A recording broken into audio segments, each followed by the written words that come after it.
Assalamualaikum warahmatullahi wabarakatuh. Balik lagi nih di pembahasan kita.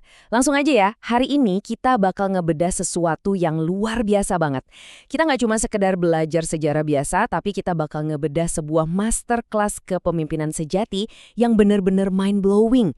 Kita bakal ngelihat kejeniusan manajemen dan psikologi dari Rasulullah Muhammad SAW.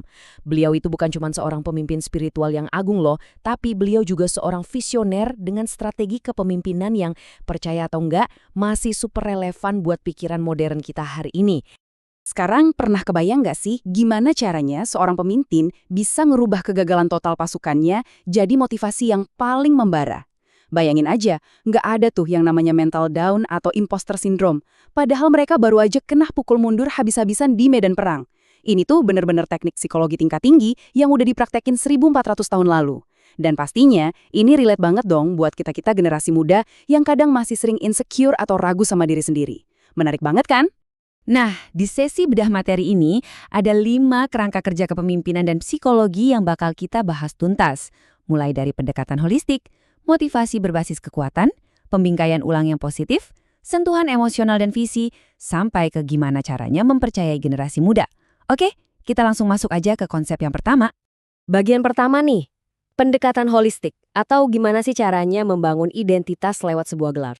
Poin paling penting di sini adalah Rasulullah SAW itu nggak cuma ngasih nasihat yang normatif-normatif aja. Beliau ngebangun identitas personal para sahabatnya itu benar-benar dari dalam keluar. Coba deh kalian perhatiin gelar-gelar ini. Ada Abu Bakar dengan gelar Asy-Syiddiq, Umar dengan Al-Faruq, Hamzah sang singa Allah, Abu Ubaidah si orang terpercaya, dan Khalid bin Walid sebagai pedang Allah. Ini bukan cuma basa-basi atau sanjungan kosong loh, ini cara yang super canggih buat ngakuin karakter unik mereka, sekaligus ngasih tanggung jawab moral yang besar. Logikanya gini, pas kamu dipanggil orang terpercaya, otomatis kamu bakal mati-matian dong jaga standar etika kamu supaya tetap tinggi. Dan yang bikin makin keren, metode ini jadi luar biasa kuat pas dikombinasiin sama apresiasi di depan publik. Ingat momen Perang Tabuk? Waktu itu, Utsman bin Affan ngedonasiin hartanya dalam jumlah yang bener-bener masis banget, sampai nutupin sepertiga dari total kebutuhan pasukan. Terus gimana respon Rasulullah? Beliau langsung ngasih apresiasi gede-gedean di depan umum dengan bilang, tidak ada lagi perbuatan Utsman setelah hari ini yang akan membahayakannya. Pengakuan skala besar kayak gini tuh otomatis langsung ngangkat martabat Utsman dan ngunci loyalitasnya untuk selama-lamanya. Kita lanjut ke bagian kedua, motivasi berbasis kekuatan, alias ngebuka potensi unik tiap individu. Kalau kalian ikutin dunia HRD atau manajemen modern, pasti sering banget kan dengar konsep yang namanya strength-based motivation. Nah, faktanya konsep sekeren ini udah dieksekusi dengan sangat sempurna berabad-abad yang lalu. Rasulullah SAW itu sadar banget buat nggak maksa semua orang masuk ke dalam satu cetakan yang sama. Beliau justru nge-highlight keahlian spesifik masing-masing orang. Abu Bakar terkenal dengan kelembutannya, Umar dengan ketegasannya, Mu'adz si ahli halal haram, Zaid pakarnya hukum waris, dan Ubay dengan bacaan Qur'annya yang luar biasa. Dampaknya apa? Nggak ada satupun yang rasa tertekan buat jadi orang lain. Semuanya bisa ngasih kontribusi maksimal, pas banget sama kehebatan bawaan mereka sendiri. Masuk ke konsep ketiga nih, pembingkaian ulang yang positif, atau cara mengubah kegagalan jadi sebuah harapan baru. Coba pikirin deh, gimana sih harusnya seorang leader nanganin mental timnya pas lagi ancur-ancurnya sehabis gagal total? Pasca Perang Mu'tah, pasukan muslim terpaksa harus ngelakuin mundur taktis. Pas mereka balik, masyarakat malah nyemoh dan ngasih stigma kalau mereka ini pengecut yang lari dari medan perang. Kebayang dong gimana hancurnya mental mereka saat itu? Tapi, perhatiin deh cara Rasulullah SAW ngelakuin pembingkaian ulang atau reframing. Beliau ngelurusin dengan bilang, mereka bukan orang yang lari, tetapi orang-orang yang akan kembali menyerang. Wah, ini benar-benar penyelamat psikologis yang luar biasa. Kalimat sesingkat itu sukses ngerubah citra kekalahan yang mengalukan jadi sekedar strategi penundaan sementara. Lanjut ke poin keempat, sentuhan emosional dan visi. Ini soal gimana ngehubungin hati dengan masa depan.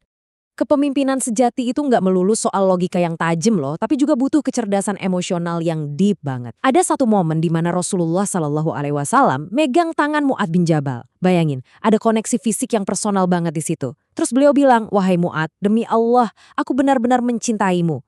Baru setelah ngomong gitu, beliau ngasih nasihatnya. Urutan ini tuh penting banget buat kita perhatiin. Nasihat yang dibungkus sama cinta dan kepedulian itu bakal nancep di hati jauh lebih dalam ketimbang instruksi kaku yang cuma turun dari seorang atasan ke bawahannya. Dan hebatnya lagi, kecerdasan emosional ini juga digabungin sama visi yang super megah apalagi pas lagi di tengah krisis. Coba ingat momen sinematik pas Perang Khandaq. Pasukan lagi dikepung musuh, kelaparan parah, ketakutan, ditambah lagi mentok ngehantam batu keras waktu lagi ngegali parit. Nah, disitulah Rasulullah SAW ngambil alih dan mukul batu itu 3 kali. Pukulan pertama keluar percikan cahaya, beliau bilang, "Aku melihat istana-istana Syam." Pukulan kedua, Persia akan ditaklukkan. Dan yang ketiga, Yaman akan dibuka. Lihat kan strateginya, beliau sengaja banget ngedistrak mereka dari rasa lapar dan takut, ngebawa mereka ke visi optimisme tentang kejayaan di masa depan. Terakhir, bagian kelima yang pasti relate banget buat kita. Mempercayai generasi muda, di mana kompetensi itu mutlak di atas senioritas.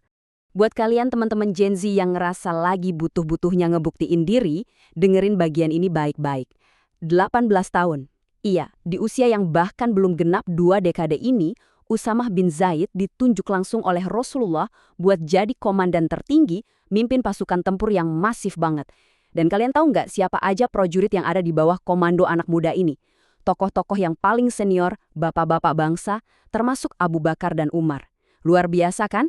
Pas sebagian orang mungkin ngerasa ragu sama penunjukan anak muda ini, Rasulullah SAW itu nggak goyah sedikit pun. Beliau benar-benar ngedobrak yang namanya bias usia. Keputusan ini tuh langsung ngirim gelombang motivasi yang gede banget ke seluruh generasi muda di zaman itu. Beliau ngasih pesan tegas kalau kepercayaan itu dibangun dari kesiapan dan kemampuan. Kepemimpinan itu murni soal kapasitas mental dan kompetensi, bukan cuma sekedar ngelihat angka usia atau seberapa lama seseorang udah kerja. Jadi, apa nih kesimpulan dari 5 kerangka super canggih tadi? Dari sebuah tatanan masyarakat yang awalnya gampang banget terpecah belah, Rasulullah SAW sukses nyetak generasi dengan loyalitas sekuat baja, optimisme yang nggak bisa dipatahin, dan daya juang yang benar-benar legendaris. Rahasianya, ya ada pada kemampuan beliau buat ngelihat dan ngerangkai potensi setiap manusia tanpa pandang bulu, terus ngebentuknya dengan rasa hormat, kasih sayang, dan visi yang sanggup nembus zaman. Sebagai penutup di pembahasan kita kali ini, aku mau ninggalin satu pertanyaan nih buat kalian renungin. Gimana sih cara kalian bakal ngerapin warisan strategi yang umurnya udah 1400 tahun ini di hidup kalian hari ini? Entah itu di tempat kerja, di kampus, atau di keluarga sekalipun. Coba deh mulai temuin kekuatan unik teman kalian, coba bingkai ulang kegagalan itu dari kacamata yang positif. Dan yang paling penting, percayai potensi anak-anak muda di sekitar kalian.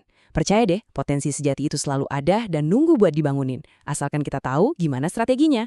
Terima kasih banyak udah ngikutin materi ini sampai akhir. Wassalamualaikum warahmatullahi wabarakatuh.